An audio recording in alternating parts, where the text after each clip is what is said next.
हरे कृष्णा, राधे राधे। कैसे हैं आप सब लोग? आप सभी का स्वागत है आपका अपने चैनल कृष्णा प्यारी सखा में। तो आज की इस वीडियो में कामदा एकादशी की सरल पूजा विधि मैं आपके साथ शेयर करने वाली हूँ। कल 8 अप्रैल मंगलवार को कामदा एकादशी का व्रत रखा जाएगा और 9 अप्रैल दिन बुधवार को इसका पारण किया जाएगा। कामदा एकादशी का पारण का क्या समय है ये भी आपके साथ इसी वीडियो में शेयर करूंगी। चैत्र महीने के शुक्ल पक्ष में जो कामदा एकादशी आती है वो सभी कामनाओं को पूर्ण करती है, चाहे वो आपकी किसी की भी कामना हो, संतान की कामना हो, धन की कामना हो या अपने घर मकान की कामना हो। तो इससे कामदा एकादशी का व्रत करने से हमें वो संपूर्ण कामना हमारी पूरी होती है। सबसे पहले एकादशी के दिन हमें उठकर सुबह सुबह स्नान करके घर की साफ सफाई करने के बाद एक चौकी लगा लेनी है। ये पूजा आप अपने घर के मंदिर पर भी कर सकते हैं, लेकिन मैं आपको अलग से चौकी लगाकर यहाँ पर बता रही हूँ। चौकी के ऊपर एक पीले रंग का आसन लगाएं, पीला न हो तो कोई भी साफ शुद्ध वस्त्र आप इसमें बिछा सकते हैं। उसके बाद भगवान श्री हरि विष्णु की आपके पास तस्वीर है तो नीचे से तिली या फूलों का आसन देकर उन्हें विराजमान करें। एकादशी के दिन भगवान लक्ष्मी नारायण की पूजा की जाती है। उनकी मूर्ति विग्रह तस्वीर आपके पास जो भी है वो उन्हें विराजमान करके उनकी पूजा की जाती है। सबसे पहले एक दीपक प्रज्वलित करेंगे जो हमारी पूजा का साक्षी होता है। एक पात्र ले लेंगे, उसमें स्वास्तिक बनाएंगे। अगर आपके पास मूर्ति विग्रह है तो उनका हम अभिषेक कराएंगे। आप उनको उस दिन पंचामृत से अभिषेक करा सकते हैं, कच्चे दूध से अभिषेक करा सकते हैं, कोई भी सुगंधित इत्र या अष्टगंधी चंदन से भी इनका अभिषेक किया जाता है। तो यहाँ पर मैंने अष्टगंधी चंदन जल में घोल लिया है।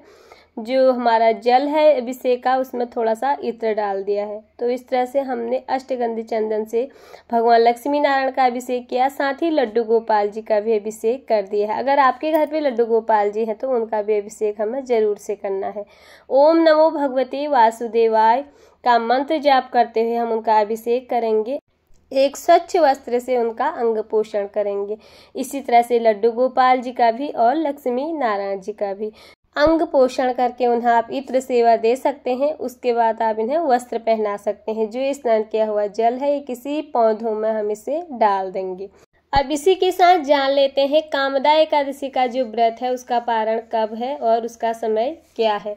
कामदा एकादशी का व्रत का पारण का समय 9 अप्रैल दिन बुधवार को इस व्रत का पारण किया जाएगा और इसका समय सुबह 6 बजे से शुरू होगा और 9 बजे तक हमें इस व्रत का पारण कर लेना है।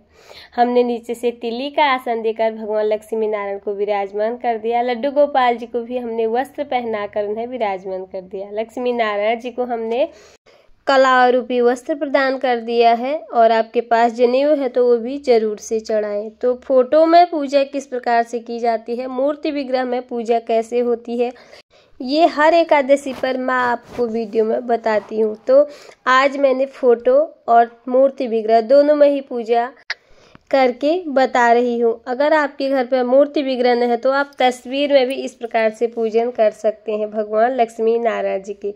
एकादशी तीर्थ भगवान श्री हरि विष्णु को बहुत अधिक प्रिय है और भगवान लक्ष्मी नारायण जी के साथ ही उनकी पूजा की जाती है। अगर आपके पास मूर्ति विग्रह न हो या लक्ष्मी नारायण की तस्वीर न हो तो आप भगवान के किसी भी स्वरूप में इनकी पूजा कर सकते हैं।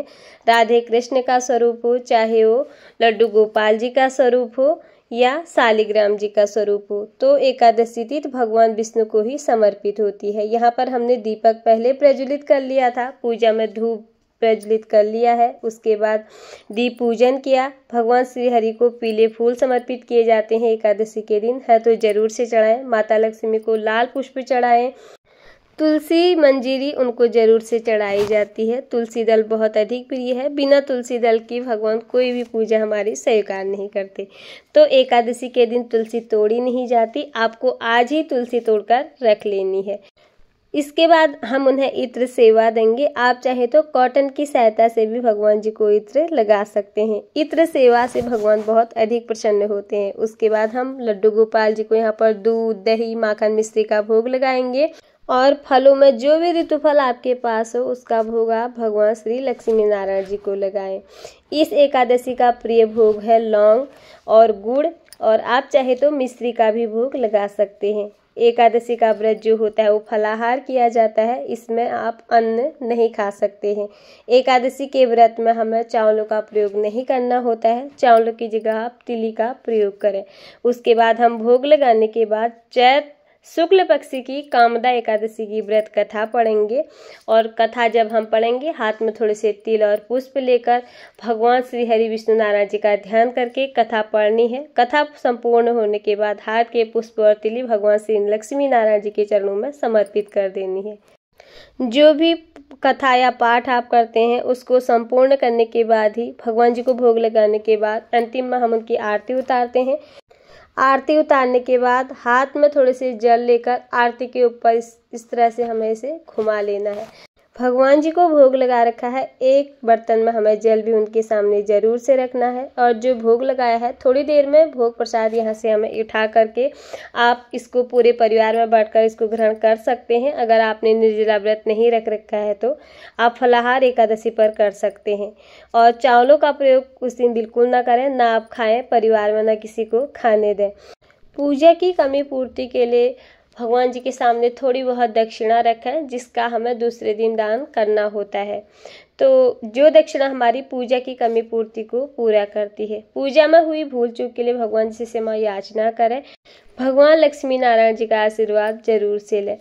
किसी कारणवश व्रत ना भी कर पाए तो पूजा जरूर से करें। तामसिक भोजनों का उस दिन परित्याग करें, चावल बिल्कुल न खाएं। तो ये थी मेरी कामदा एकादशी की सरल पूजा विधि जो आज मैंने आपके साथ वीडियो में शेयर की। बहुत सरल पूजा विधि मैंने आपको बताई। अगर आपको ये वीडियो थोड़ी बहुत भी पसंद आई हो, वीडियो में कुछ भी अच्छा लगा हो तो प्लीज़ वीडियो को ज़्यादा से ज़्यादा लाइक कर दीजिएगा, शेयर कर दीजिए। चैनल में पहली बार आए हैं तो चैनल को सब्सक्राइब करना बिल्कुल न भूलें। फिर मिलती हूँ आप लोगों से किसी और वीडियो में। तब तक के लिए आप सभी को हरे कृष्णा, राधे राधे।